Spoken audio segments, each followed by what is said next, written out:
कि आजकल तमाम संस्थाएं कार्य कर रही हैं, धर्म को लेकर के कार्य कर रही हैं, सरकार से फंड भी कलेक्ट कर रही हैं, लेकिन मैं उस पर कोई टिप्पणी नहीं करना चाहता। मैं ये चाहता हूं, आपसे पूछना मेरा ये सवाल है और शायद आपका भी होगा जो दर्शक इस वीडियो को देख रहे हैं, कि ब्रह्म राष्ट्र एकम परिवार उन संस्थाओं से क्या अलग कैसे कार्य करेगी, किस तरह से अपने सनातन धर्म को लोगों के बीच पहुंचाएगी, उनमें जागरूकता पैदा करेगी, उसका क्या अलग संदेश कैसे किस प्रकार आप ऐसा है कि हम लोगों ने जो इसकी परिकल्पना की है, जिस तरीके का हम इसका निर्माण कर रहे हैं, वो एक संगठन के रूप में जाएगा आगे।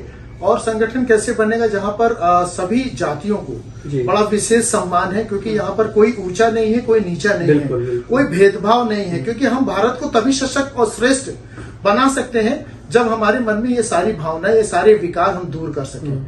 तो हाँ, यहाँ पे कोई ऊंचा नहीं है, कोई नीचा नहीं, सारे जातियों का सम्मान है, सब एक दर्जे से। क्योंकि आज जिस तरीके से भारत में रहने वाले सारे हमारे देशवासी हैं, हर जातियों का एक सम्मान है, और हम चाहते हैं कि वो किसी भी संप्रदाय से जुड़े हों, किसी भी व्यवस्थाओं से जुड़े हों, कोई भी विचार हो उनको, लेकिन भारत को सशक्त बनाने के लिए मुझे ऐसा लगता है कि हमें इन सारे आडंबरों से दूर होकर के हमें एक ही मंच के नीचे और अपनी एकता, अखंडता और समानता के दृष्टिगत विचार करते हुए हमें एक होना होगा। और हम चाहते हैं कि भारत को हम तभी सशक्त बना सकते हैं जब तक हम एक नहीं होंगे, या मंशा हम लोगों की एक जैसी नहीं होगी, तब तक हम लोग कोई भी बड़ी परिकल्पना नहीं कर सकते।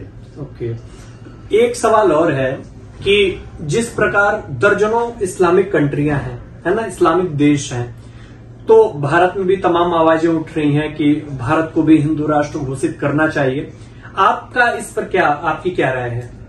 देखिए, मैंने पहले भी कहा था, इस प्रारंभ में ही मैंने कह दिया था कि भारत जो भूमि है वो संतों की और ऋषि मुनियों की रही है। बिल्कुल। और भारत को ये राष्ट्र घोषित करने की कोई आवश्यकता नहीं है, कि भारत स्वयं में अपने आप में एक ऐसा राष्ट्र का निर्माण करता चला आ रहा सदियों से, जिसका आदि से अनंत काल से जो एक संस्कृति, एक सभ्यता का जिस तरीके से प्रचार प्रसार में कहीं कोई बाध्यता नहीं रही है, सबको उसने शामिल किया है। आज ये सारे संप्रदाय जो समाज में जा रहे हैं, वो मैं किसी भी संप्रदायों का नाम नहीं लेना चाहूंगा, लेकिन ये सारे हमारे वेदों से निकले हैं सब। बिल्कुल, हमारे सारे चारों वेदों को पढ़ने के बाद उन्होंने अपने अपने विचार को प्रस्तुत किया। आज लोग हमें चाहते हैं, और अगर आज हमारे विचार से या किसी भी महान व्यक्तियों से अगर उनको विचार से ज्यादा लोग अगर प्रभावित होते हैं, तो जब उनके कहते हैं कि फॉलो करने, उनके फॉलोअर्स ज्यादा बढ़ जाते हैं, तो वो उसको धर्म में आप कन्वर्ट नहीं कर सकते। आप उसको, वो एक संप्रदाय, एक विचार है। इसी तरीके से बाकी संप्रदाय भी ऐसे विकसित हुए। तो भारत को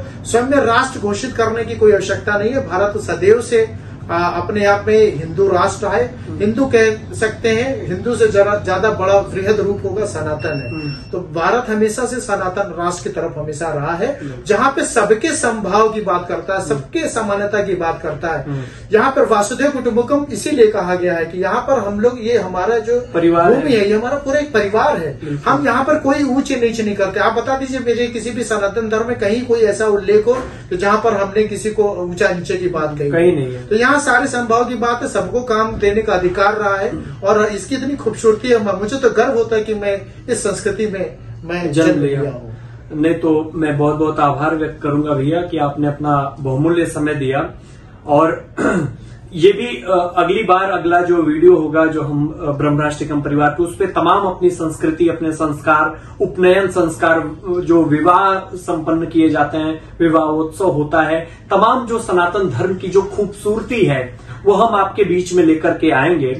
मैं पूरे विश्व के जो भगवान हैं, वो कहा जाता है कि अपने भगवान श्री कृष्ण है पूरे विश्व के भगवान, लेकिन जो इस धरती के साक्षात ईश्वर हैं वो आपके घर में बैठे हुए आपके माता पिता हैं। जैसा कि भैया ने बताया कि युवाओं को अपने संस्कृति, अपने संस्कार को लेकर के आगे बढ़ना चाहिए, उससे सीखना चाहिए। तो मैं भी यही कहूंगा कि जो भी हमारे जो घर में बैठे हुए हमारे जो साक्षात धरती के जो ईश्वर हैं वो हमारे माता पिता हैं। जो टीवी चैनलों पे लोग आते हैं वो आपके अंदर वासना भरते हैं, लेकिन आपके घर में बैठे हुए आपके माता पिता आपके अंदर उपासना भरते हैं। तो उनका सम्मान करिए। ब्रह्म राष्ट्र एकम परिवार और डॉक्टर सचिन मिश्रा जी का बहुत बहुत आभार। हम जल्दी मिलते हैं आपको एक नए वीडियो के साथ। बहुत बहुत धन्यवाद। नमः पार्वती पतये हर हर महादेव।